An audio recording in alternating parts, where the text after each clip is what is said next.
Welcome back, my dear students. Now we are going to start with a history lecture. So I want everyone to open your history textbook and open your chapter number 1, that is Sources of History, page number 1. So students, this chapter covers the detailed study of sources of modern Indian history.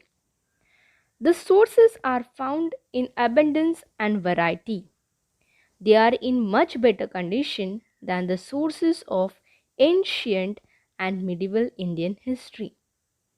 They are in the form of material, oral, and written sources, which include building and places, statues and memorials, newspapers and periodicals, map and drawings. So in that we have already covered the material sources, buildings and places, and statues and memories. So student, today we are going to see the written sources of modern Indian history. So these are the 4 sources of history which we are going to study in our 8th standard. In that we have covered the material sources. Today we are going to study the written sources, and 2 other sources of histories are there, that is oral sources and audio visual sources. Now let's begin with the written sources. The following aspects are included in written sources of modern Indian history. So you can see the chart which is given on the screen, or you can open your page number 2 and you can refer the chart which is given in your textbook. So let's see which are the sources are included in written sources. First one is correspondence. Correspondence are like a letters. Okay. Then the second one is foreign accounts.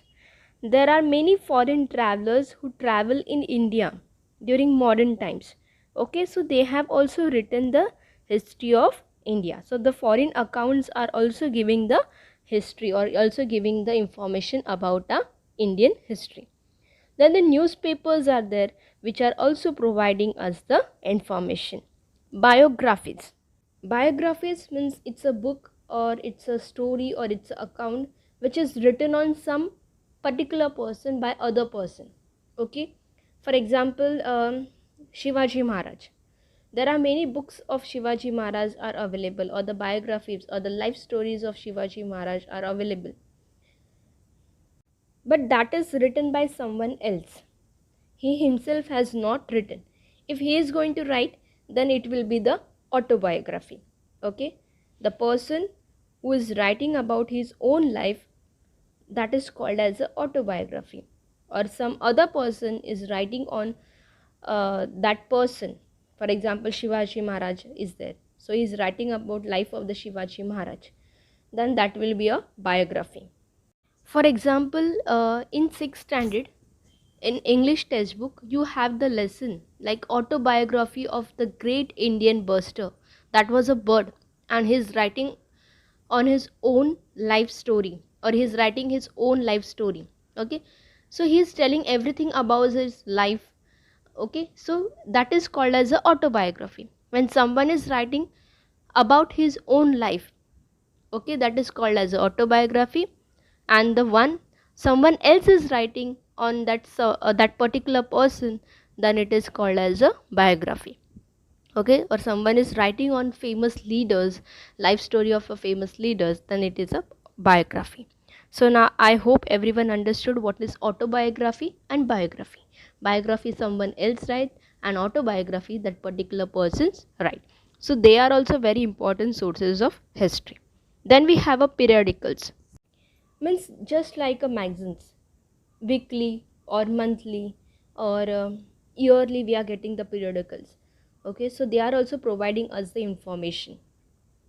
Factory records. Okay, there are many factories, they also preserve their records, so that is also helpful. Then the next one is autobiographies, which we have already studied. Then the last one is books. As I said, there are many books are available on different writers or Indian independence or freedom struggle. Okay, so which providing us the information. So students, these are very important aspects which are included in written sources of modern Indian history.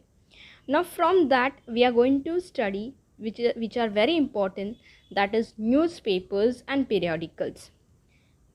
So students, newspapers provide us very important information about particular event.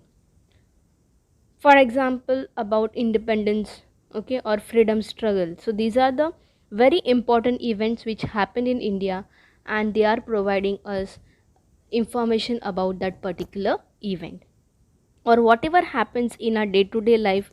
So newspapers are providing us the information.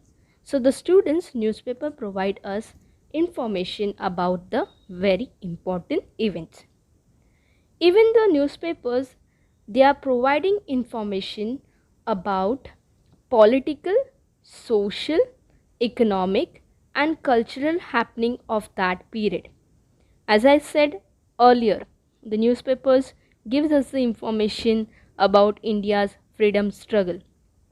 So along with that, the newspaper is providing us the information about the political, then the social and economic and cultural happening of that particular period. So if you are going to refer the newspaper of 1947, then we will also get the information of that particular social, cultural and economic and political happening. Even during that time, students, there were some newspapers, those were awakening the minds of the people. Awakening means they were developing the minds of the people, or they were creating the awareness in the minds of the people. So there were some newspapers like Dhyanadev, Deenbandhu, Dhyan Prakash, Amrit Bazar Patrika, Kesri. So they were acted very important source of awakening or creating awareness in the minds of the people. Even those newspapers, they are telling the information, or they are giving us the information about the British policies regarding India and their effects on India. During the British period, newspapers were not only the source of political event but also acted as source of social reformation. Okay, so that time they were not only creating the awareness about the politics or about the Britishers in the minds of the people, but they were also doing or creating social awareness in the minds of the people. So the newspaper, they were not only the source of political events but also acted as a source of social reforms. Students, do you know which is the first newspaper started in India?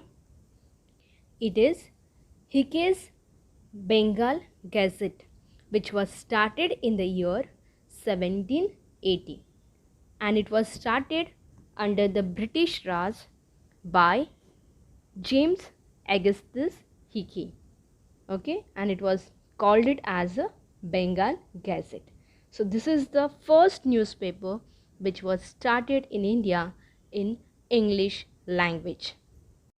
So students, along with newspaper, there were some very important periodicals which also plays very important role, like Vishnu Shastri's Chiplunkar's Nibandhamala, then Shatapatri, which is written by Lokhitvadi alias Gopal Hari Deshmukh in the weekly Prabhakar, comments on various social and cultural issues. So there were some periodicals which also play very important role in awakening the minds of the people about the social and cultural issues. Now the next is, let us know Dr. Babasaheb Ambedkar and newspapers. So let's study about Dr. Babasaheb Ambedkar and which newspaper he started. In the year January 1920, Dr. Babasaheb Ambedkar he started Mukhanayak paper fortnightly. Fortnightly means after every 2 weeks. But later he had to leave for higher education to England, and hence he handed over this paper to his colleagues. In April 1927, Dr. Babasaheb Ambedkar started the newspaper Bahishkrut Bharat, and through this he wrote for a reformation of common people and bringing unity among them. Apart from this, he also started two other newspapers, that is Janta and Prabuddha Bharat. So, how many newspaper Dr. Babasaheb Ambedkar started? He started the four newspaper, that is Mukhanayak, Bahishkrut Bharat, Janta and Prabuddha Bharat. And what message he gave to the people? So through this newspaper, he wrote for the reformation of common people and bringing unity among them. Now we are going to study the next written source of history, that is maps and drawings. Now along with newspapers and periodicals, maps and drawing also regarded as important source of history. And why it is so?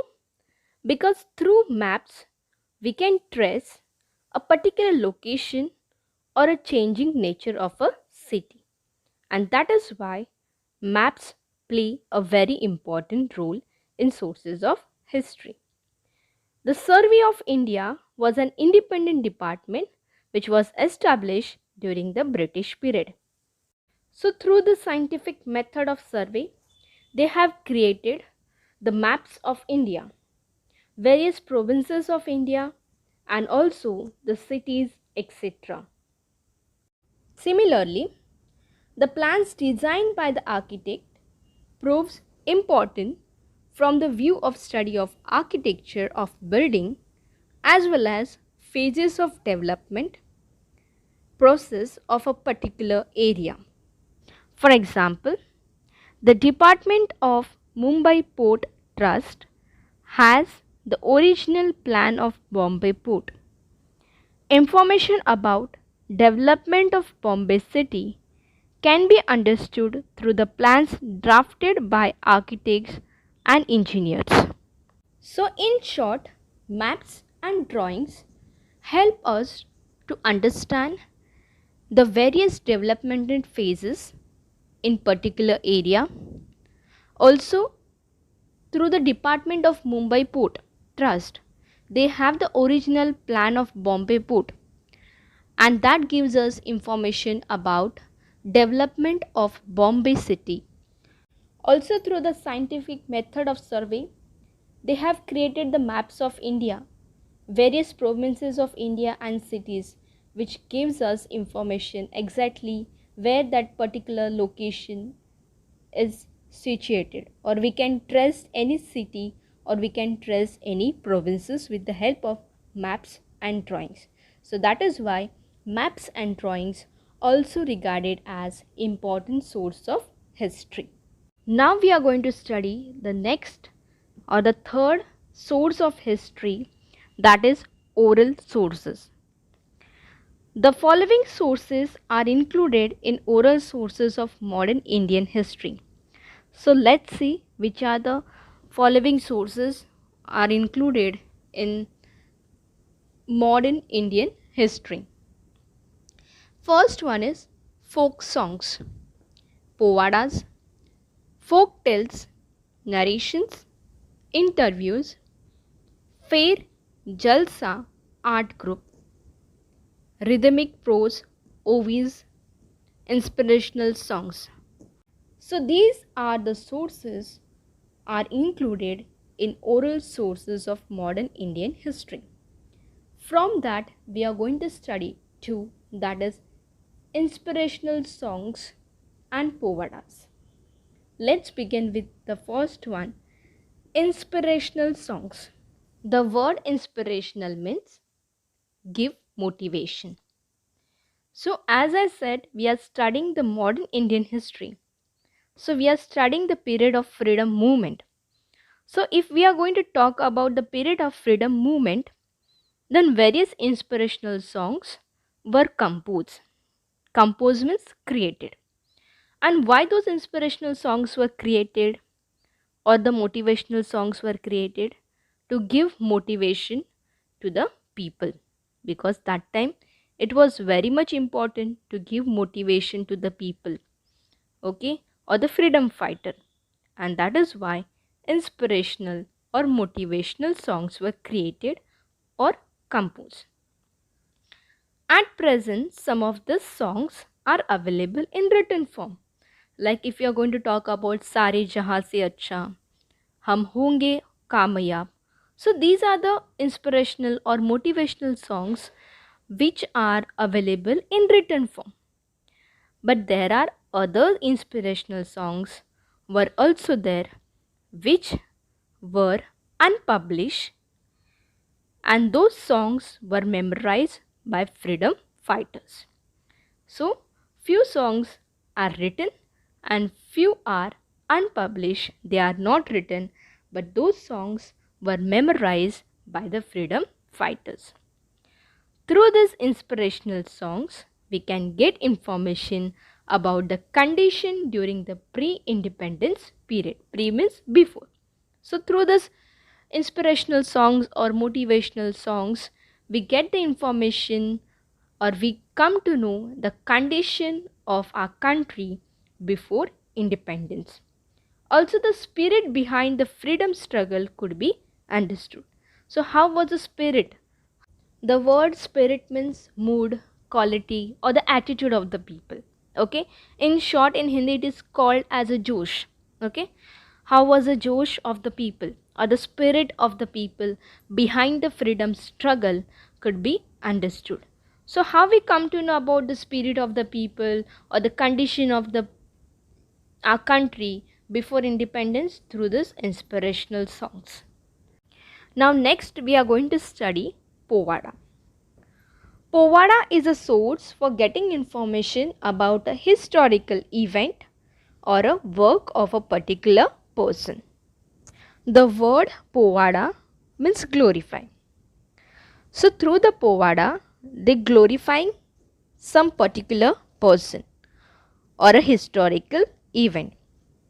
For example, if you are going to talk about Maharashtra, then there are various Povadas are available on Chhatrapati Shivaji Maharaj. Okay, so in Povadas, what they are telling us or what type of information we are getting? We are getting information about historical event or the work of a particular person. There are various Povadas composed on freedom struggle of 1857. The freedom of 1857, we also called it as the first war of independence. So on the first war of independence or the freedom struggle of 1857, various povadas were composed. Vellore of revolutionaries during British rule, etc. Here the word vellore means great courage. Revolutionary means the person who involved in freedom struggle. So that person is known as a revolutionary. So this Povadas, they also tells us or gives us information about the valor or the great courage of the revolutionaries during the British rule, etc. These Povadas were used to create motivation and spirit among the people. So why they create those Povadas? To create the motivation, to create the inspiration, or to create the spirit among the people. Apart from freedom movements, the Povadas were composed based on the work of Satyashodak Samaj for awakening among the oppressed classes. Oppressed means the backward classes. The Sayukta Maharashtra movement and such other events. So if you are going to talk about the modern Indian history, then in modern Indian period, that time they have composed the Povadas on various works of Satyashodak Samaj and also the Sayukta Maharashtra movement. So students, here we are going to stop. Today we have studied the written sources. In that written sources we have seen the newspaper and periodicals, maps and drawings. Also students, we have studied the oral sources. In that, two sources which we have studied, that is inspirational songs and povadas. So your homework is you're going to revise those two sources from your textbook. Thank you.